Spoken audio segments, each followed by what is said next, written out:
Hello, you're watching World Talks on TVP World. My name is Sasha Farbach. In the Czech Republic, Andrej Babiš is close to forming a new government after reaching a coalition agreement with the SPD and Motorist parties. And the deal could bring policy shifts in areas such as EU cooperation, support for Ukraine, climate plans, and migration policy. Now, to help explain the situation and its implications for the region, we speak with Łukasz Ogrodnik, analyst, Polish Institute of International Affairs. Good to have you with us. Welcome to TVP World. Hello, thank you for having me. Łukasz, so if we're looking at this new coalition, we're hearing things that this is progressing. What do we know at this point in time of Babiš and those coalition partners? How fast will that government be ready, do you think? Well, today it is expected that the coalition program is to be signed in 2 hours. In 3 hours, the new chamber, the lower chamber of the Czech Parliament, is going to have its opening session. When it comes to the process of forming the government, it is quite rapid. After the election date, Andrej Babiš said that his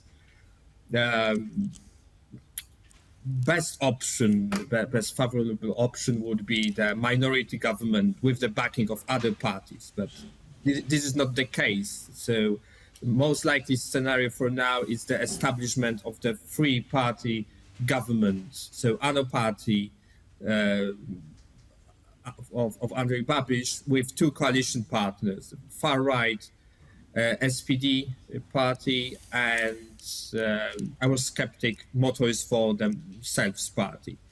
So in the coming weeks, we can expect this government to be fully formed, and perhaps during the European Council summit on December 18th, 19th, before Christmas, Andrej Babiš will represent Czech Republic during the summit of the European Union. All right. You mentioned those three parties. As you said, Babiš cannot rule alone. You said that the SPD, if we're looking at them, those are more on the Eurosceptic side. We have the far right on the motorist side. So they bring also controversy with them. Let's take a look at maybe one of those individuals. So Mr. Okamura from the SPD, who is perceived to likely be potentially becoming that new Speaker of the Chamber of Deputies. What can you tell us about him and his role and what his political connection will be to all this in the Babiš government?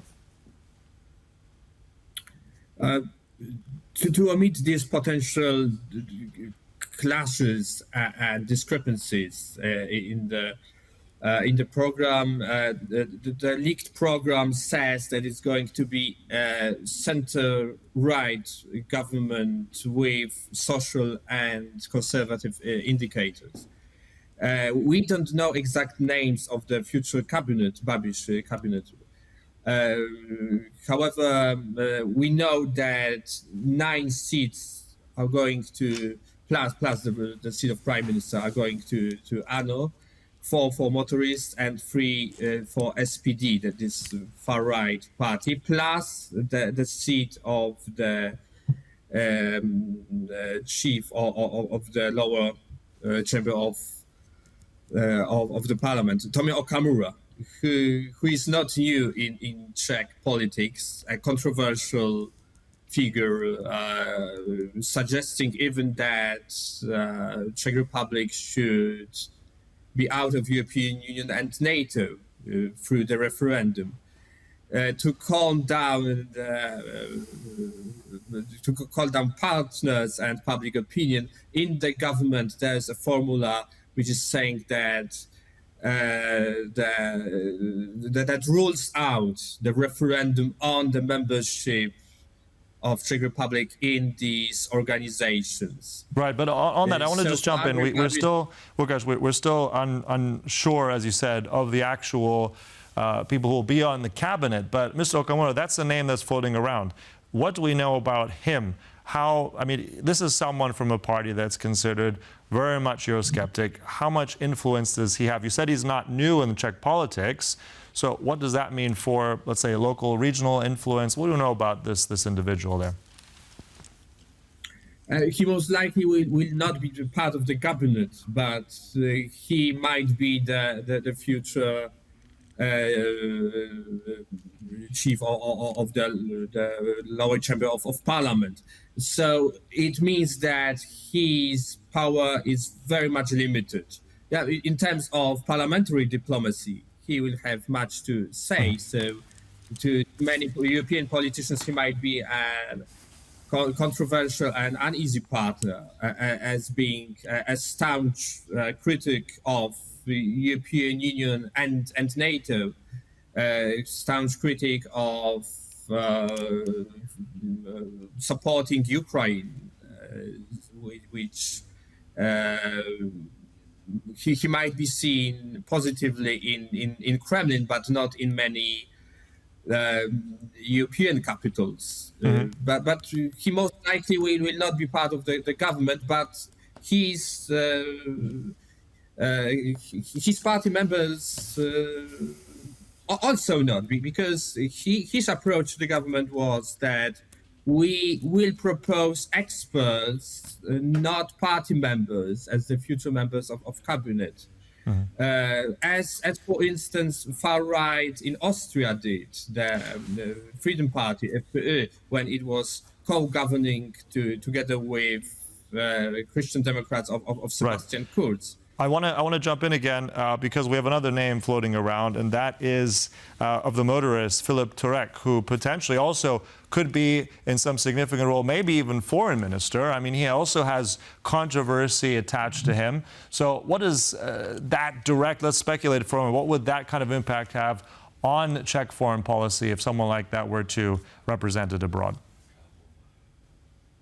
A bigger influence that Tomio Okamura as possible chief of the Czech parliament, that's for sure. He's a new one, relatively new politician. His party started in the European elections, and now for the first time they are part of the Czech parliament.